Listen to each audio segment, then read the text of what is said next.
देशभक्ति कभी न्याय के नाम पर मुल्क बेचा गया चाय के नाम पर। सुनेंगे दोस्तों इमरान प्रताप बरी की दर्द भरी नज़्म। उससे पहले बता दूं दोस्तों, संभल जैसी घटनाओं को रोकने के लिए सुप्रीम कोर्ट पहुंची जमीयत उलमा हिंद। चले पहले सुनते हैं इमरान प्रताप बरी की नज़्म। तो आपसे गुजारिश है वीडियो को लाइक कीजिए और चैनल को जरूर सब्सक्राइब कीजिए। दिन बदल चुका है, मैं कोशिश करूंगा कि थोड़ा सा आपको आज के हालात से, आज के वक्त से रूबरू करवाता रहूं।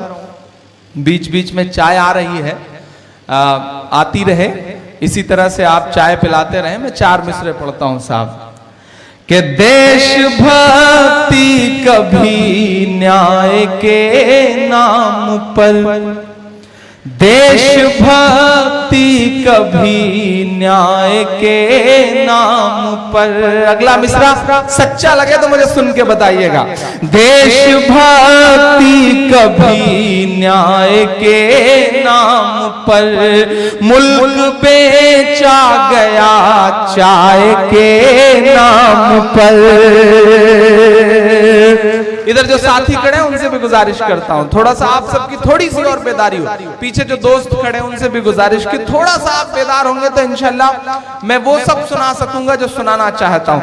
आपकी तालियां, आपकी दाद हमारे लिए वैसे ही है जैसे अमर सिंह के लिए जया प्रदा। तो थोड़ी सी ठीक ठाक ढंग से बजती रहेंगी तो इंशाल्लाह कुछ बेहतर सुनाऊंगा। मैं पढ़ता हूं साहब कि देशभक्ति कभी न्याय के नाम पर मुल्क बेचा गया चाय के नाम पर।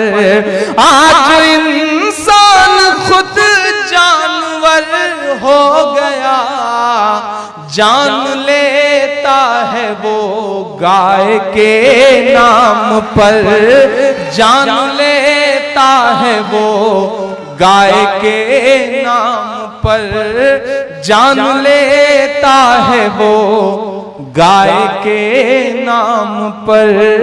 देशभक्ति कभी न्याय के नाम पर मुल्क बेचा गया चाय के नाम पर। लेकिन मेरी आंखों के सामने ईमान वाले लोग बैठे हैं। यकीनन ये मुश्किल दौर है इस मुल्क के लिए, खास तौर से सियासी तौर पर ये मुल्क के लिए यकीनन बुरा दौर है। ये ऐसा दौर है जब राम का मंदिर बनाने वाले लोग नाथू राम का मंदिर बनाने की मुहिम में लगे हुए हैं। हम ऐसे दौर में जी रहे हैं। लेकिन आप मेरी आंखों के सामने जो भी एक अल्लाह और एक रसूल पर यकीन करने वाले लोग बैठे हैं, आप जानते हैं कि दुश्वारियां तो आपका मुकद्दर रही हैं। आप ऐसे लोग हैं कि जिनकी 1400 साल की जो तारीख है वो दुश्वारियों से भरी पड़ी है। मैं 4 मिसरे पढ़ता हूं। मायूसी कुफ्र है, मायूस होने से काम नहीं चलेगा, क्योंकि डूबते हुए सूरज को देख करके लोग अपना दरवाजा बंद कर लेते हैं। मैं मिसरे पढ़ता हूं, सच्चे लगे तो मुझे दुआएं देके बताइएगा। देश बेचा गया चाय के नाम पर कि सच की पहचान बनकर जियो तो सही। सलाम है भटकल को, वक्त वक्त पर आपको निशाने पे रखा गया, वक्त वक्त पर आपको टारगेट किया गया, क्योंकि आप खाने वाले, कमाने वाले, अपनी जिंदगी जीने वाले, अपने दम पर जीने वाले लोग हैं, इसलिए आपको हमेशा निशाने पे रखा गया। लेकिन आज भी आप अपने आबोताब के साथ जिंदा हैं।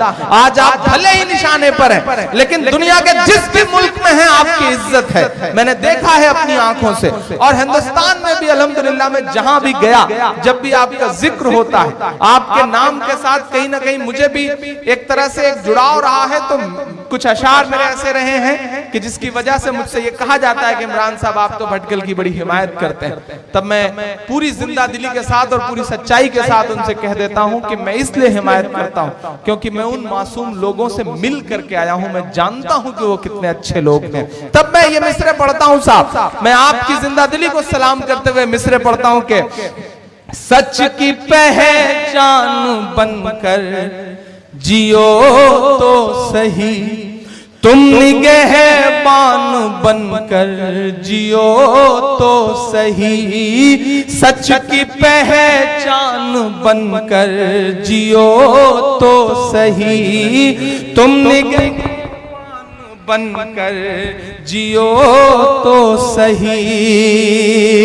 ये जमाना सर। अब एक भी हाथ खामोश ना रहे अगले मिसरे में अगर सच्चे हो तो। ये जमाना अदब से झुकाएगा सर, तुम मुसलमान बनकर जियो तो सही, तुम मुसलमान बनकर जियो तो सही। दोस्तों, इमरान प्रतापगढ़ी की नज़्म सुनने के बाद आप अपनी राय में क्या कहना चाहते हैं वो नीचे कमेंट बॉक्स में जरूर बताएं। हज़रत इब्न अब्बास रज़ियल्लाहु अन्हुमा रिवायत करते हैं कि रसूलुल्लाह सल्लल्लाहु अलैहि वसल्लम ने इरशाद फरमाया, जो शख्स लोगों को खुश करने के लिए अल्लाह ताला को नाराज करता है तो अल्लाह ताला उस पर नाराज होते हैं और उन लोगों को भी नाराज कर देते हैं जिन्हें अल्लाह ताला को नाराज करके खुश किया था।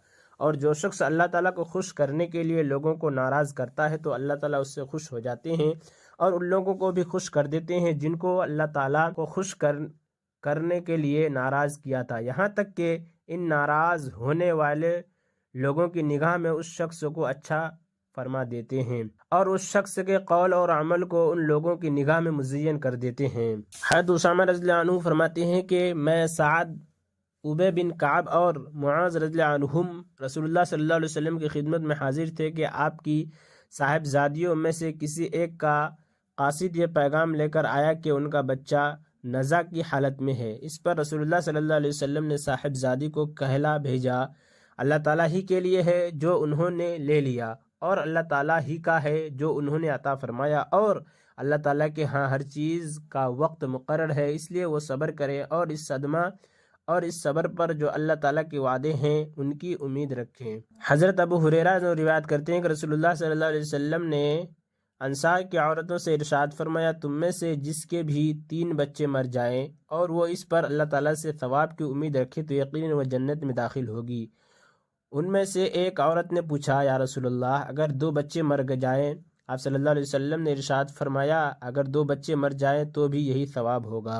हज़रत अबू दर्दा रज़ियल्लाहु अन्हु रिवायत करते हैं कि मैंने रसूलुल्लाह सल्लल्लाहु अलैहि वसल्लम को इरशाद फरमाते हुए सुना, अल्लाह ताला ने हज़रत ईसा अलैहिस्सलाम से फरमाया, ईसा मैं तुम्हारे बाद ऐसी उम्मत भेजने वाला हूँ जब उन्हें कोई पसंदीदा चीज़ यानी नेमत और राहत मिलेगी तो वो इस पर अल्लाह ताला का शुक्र करेंगे और जब उन्हें कोई नागवार चीज़ यानी मुसीबत और तकलीफ़ पहुँचेगी तो उसके बर्दाश्त करने पर जो अल्लाह ताला ने सवाब के वादे फरमाए हैं उनकी उम्मीद रखेंगे और सब्र करेंगे, जबकि उनमें न हिल्म यानी नरमी और बर्दाश्त होगी न इल्म होगा।